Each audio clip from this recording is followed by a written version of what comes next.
I wanted to thank the jury and the organizers of this wonderful conference for supporting graduate students and selecting me for this prize and this opportunity.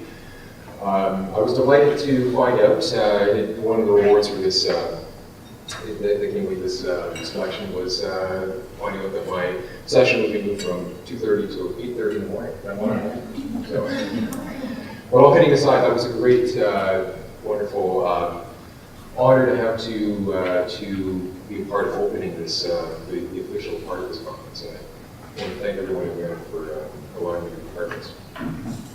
So to begin,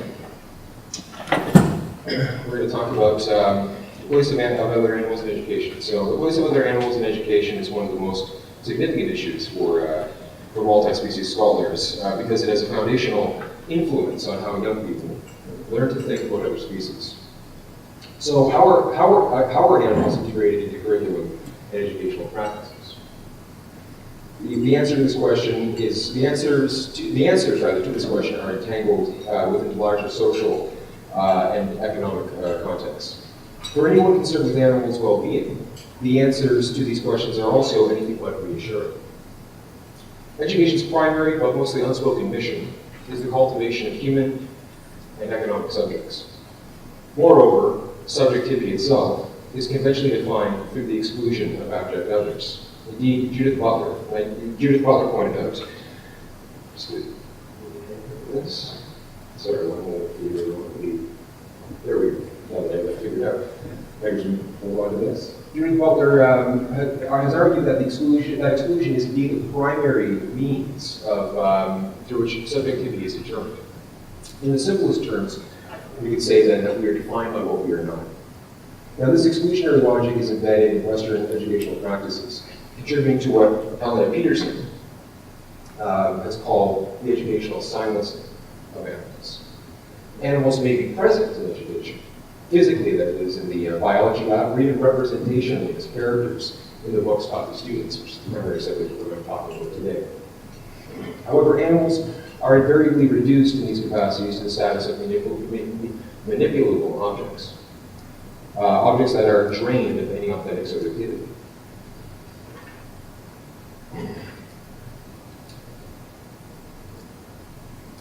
Similarly, Raoul and Rocha have argued that this silencing of animals, as it were, in the official curricula is supported by the unofficial channels of hidden curriculum, such as, for example, through the continued proliferation of meat-based lunches that are offered in school cafeterias. For Peterson, this ideological messaging coalesces in official and hidden curricula and works to codify boundaries between human and animal interests, while simultaneously serving to, quote, sustain and reinforce the incorporation of animals into capitalist-specific modes of production and consumption. So, given this context, my analysis engages this cultural ethos that Robert McKay has called compulsory humanity, and the potential for disrupting this compulsory humanity within educational settings. Now, McKay's notion of compulsory humanity extends from Butler's notion, which she theorized as compulsory heterosexuality. In McKay's case, it refers to an ontological sensibility that privileges human interests and perspectives over those of other species. Indeed, education presupposes and reproduces this notion of compulsory humanity, one that is founded on the radical exclusion of more than human others. However, I see potential for reinvention, particularly within the English and language arts classrooms.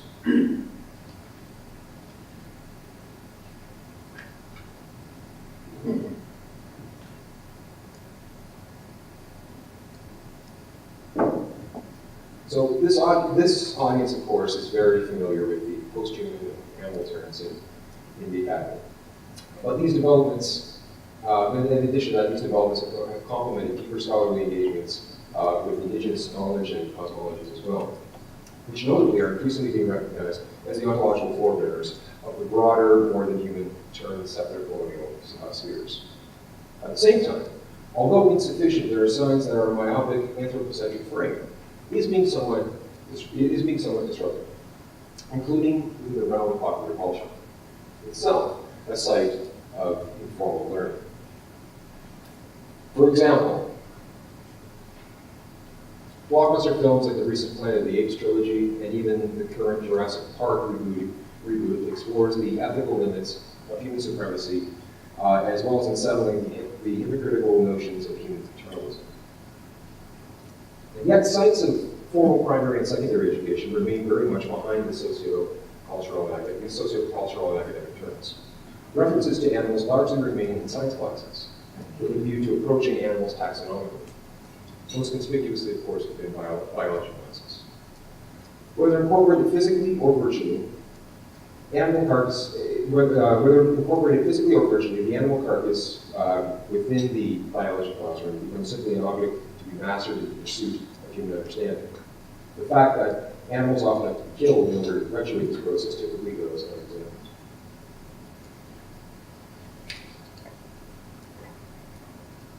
In the province of Ontario, the most progressive curriculum document when it comes to other species is the 2017 Environmental Education Curriculum. Compellingly, environmental education is not a standalone subject, but rather a supplemental program intended to be sprinkled into core subjects. The goals, as stated in the document, are lofty, though beholden to stewardship-based models and philosophies. Interestingly, the only course that the environmental education document isolates for the purpose of addressing animal issues specifically, that is with a critical fashion, is the subject of law. The document states, as it pertains to law, the environmental education document, states that within law courses, that students, this is a direct quote, you can see up here, students explore the concept of justice for animals and how human rights legislation and environmental protection legislation are interconnected. So that sounds fairly impressive, right? However, when tracing these curricular explorations through to the actual curricular documents themselves, we see that these issues only appear in a kind of blinking existing fashion. They're sort of embedded, inserted into teacher prompts, questions, and they're few and far between. So, and additionally, this particular one that I have mentioned here for the law class, it only exists for the college preparatory class, no, it's legal studies, which is a grade 11 class. The university preparatory course does not contain even a single passing reference to animals. Now, in addition to that, it's by no means alone. In addition to that, the environmental education document's treatment of English, which is the subject of what I'm talking about, obviously, is very revealing in terms of the absence of animals as well. The English curriculum documents in Ontario do not even contain one suggested teaching prompt pertaining to other animals. This is a glaring and puzzling omission on at least two levels. First, English is the one course that all students are required to take through in high school in order to graduate. Secondly, story and language-based education would seem to offer excellent opportunities for exploring environmental dimensions, including animal experiences and issues. So the status quo is clearly a lost pedagogical opportunity, to put it mildly.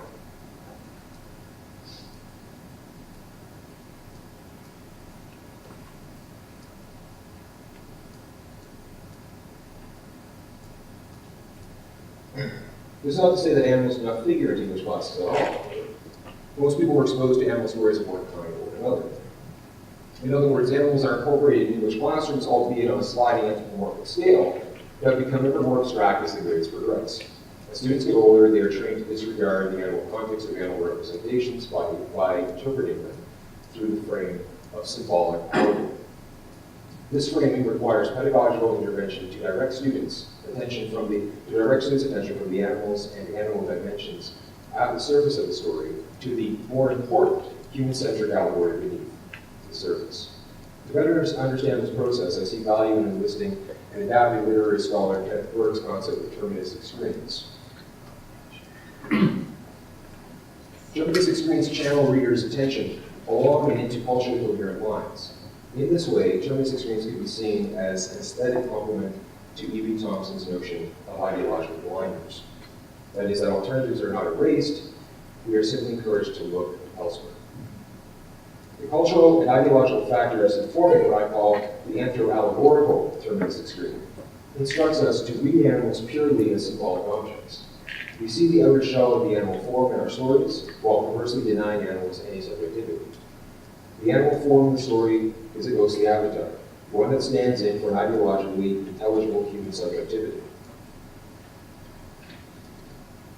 Notably, there are clear parallels between culturally codified constructions of animals in our English classrooms, and the way animals are codified economically and biopolitically as exploitable matter without subjectivity. Indeed, when critics address education's role in desensitizing students to the experience of pain of animals, they usually point to the biology lab. However, this fails to grasp the ubiquity of the human supremacist project undergirding education more broadly, including with softer subjects like English, all of which serves larger economic interests.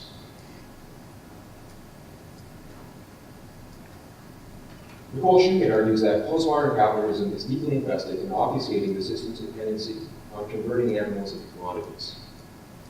Employing a Bourdieusian symbolic economic analysis, she contrasts the physical rendering of animals with their symbolic rendering, that is, the cute, anthropomorphized, simulated animals that pervade our popular culture.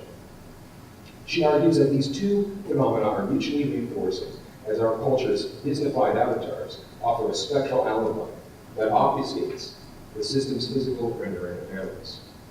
We decorate our surface culture with endless spectral animal bodies devoid of animal souls, which are instead infused with synthetic ventriloquized human voices, precisely as real animals and their bodies are used to service our structural economic roles.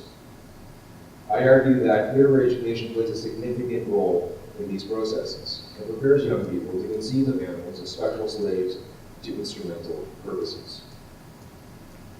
As noted, of course, there are a wide range of animal-themed stories integrated into literary education.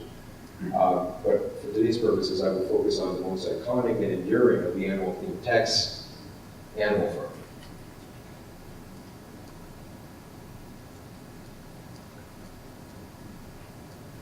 Put simply, the dominant educational approach is to teach young people that animals have value only insofar as they can symbolically reflect our own imperious gaze back to us. This process starts early. Susan McHugh refers to this phenomenon cheekily as the, quote, disappearing animal trick. Now you see the animal in the text, now you don't, unquote. Within the current educational paradigm, Animal Farm often finds itself quite strategically situated at the intermediate range of children's education, somewhere between grades 7 and grades 9. This is an ideal point in the educational cycle to redirect children away from the surface level of anthropomorphized animal representation by introducing a new deterministic stream of symbolic and allegorical abstraction. Animal Farm is for many young people also their initiation into serious literature, the work that demonstrates literature's power to speak to larger social, political, and historical contexts. In this way, Animal Farm, the subtitle, you can't see on the cover here, but if you open it up, the subtitle is A Fairy Story, is usually taught so as to displace the literal storyline itself, that is the actual animals. The message to students then is that the lives and deaths of animals, like the fairy tales they grew up with, are mere childish concerns. In this way, the conventional pedagogical approaches to Animal Farm expose a critical dimension in the hidden curriculum, one that discourages students from engaging emotionally with animals. Instead, they are redirected to instrumentalize other species through the system of allegory and symbolism. For Matthew Pohl and Kate Stewart, this pedagogical approach would embody the ongoing Western rationalist project intended to, in their words, socially construct animals in ways that legitimize human uses of them. If animals are presented as possessing value only insofar as they are useful to human beings, whether as entertainment objects in animated films, cadavers for dissection in biology class, or objects of mere analogy in English class, then this is the status to which they are assigned in the social hierarchy. Perhaps all of these reasons converge to explain why animals are erased from animal. Yet, Orwell himself explained that the novel was inspired by his witnessing a boy savagely beating a cart horse, abuse which prompted him to, in his own words, the preface to one of the editions of the book, he says himself, to analyze a Marxist theory from the animal's point of view. He goes on to say, to them it is clear that the concept of a class struggle between humans was pure illusion, since whenever it is necessary to exploit animals, all humans are united against them. The true struggle is between animals and humans.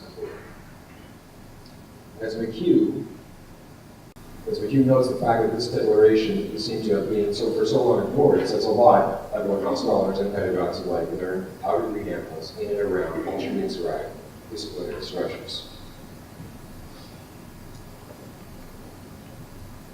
By centering on farm animals, Animal Farm offers readers and teachers a rare opportunity to engage empathetically with the plight of those who are arguably the most exploited and oppressed animals on earth. Indeed, Old Major's describing summation of the systematic, almost absurd cruelty pervading farm animal existence brings perhaps truer today in the era, certainly far truer today in the era of advanced industrial farming techniques. So we'll take a quote here from the book. I'm not going to read it. We'll edit as I go through it, as I discuss it here. And so responding to this reference that we have here, unquestionably, this passage compels our attention to an intended Marxian analog of human exploitation. But can this human analog not coexist with a literal reference to animal suffering that the animal simultaneously evokes? Why does the human subtext so thoroughly negate the animal text at the surface? Students should be given the opportunity to negotiate and reconcile the textual with the subtextual. That is to say, the convergences and divergences between the animal and human concerns of the book. Reading in such fashion could allow students to register with what Omike Baba calls finding the others of ourselves, seeing human customs as observed from an unfamiliar perspective, as Old Major's next declaration attests. This passage is similarly inscribed with much of the same allegorical connotations as the previously cited passage, but when readers are encouraged to focus actively on what Baba calls the double articulation, both human and animal dimensions are foregrounded. In many instances, there remains rather a conspicuous interspecies slippage that cannot be entirely enclosed into the conceit of allegory, but rather one that reverberates in ways that problematize the conventional anthro-allegorical reading. And on the next one, you can see Old Major's lament continuing. It is difficult to read this passage particularly in simply a humanistic allegorical lens. Here, the analogical abstraction collapses under the weight of the all-too-real allusion to animal slaughter, one that does not extend deeply to the analog of proletarian oppression. The visceral emphasis on animal death overpowers the facile analogy of proletarian disposability and compels our attention and terror and anguish to do the animals more viscerally. Simply put, the animal and human dimension of Animal Farm need not be mutually exclusive. There are also alternative ways of thinking and teaching about books on Animal Farm. One of the subplots of the novel is the friendship between Benjamin, that is Benjamin, if some of you remember, the ever-skeptical donkey, and Boxer, the tireless workhorse. The many animal friendship stories that fill the internet allow for expanded discussion of interspecies bonds between animals, including those who are supposed to inform the predatory and prey binaries, and can open the door to consideration of animal sentience and agency. You may also recall that the great dream that sustains Benjamin and Boxer throughout their travails is the prospect of a promised retirement, where the two animals will be able to live out the remaining years in pasture, grazing peacefully together.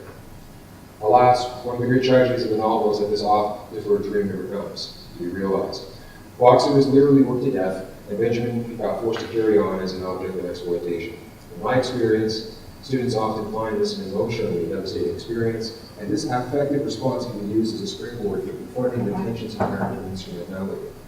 Students should be invited to see animals as animals in such cases, and to engage empathetically, as Gruen would put it. Reflexive literary teaching attuned to interspecies ethics can help students understand that animals are not just symbolic, metaphoric, cultural devices. They are living, sentient beings who must be recognized on their own terms, oppressed in similar and different ways from humans. It is also important to recognize that students may respond to Animal Farm's ominous ending and condemnation of oppressive hypocrisy with the demonization of pigs.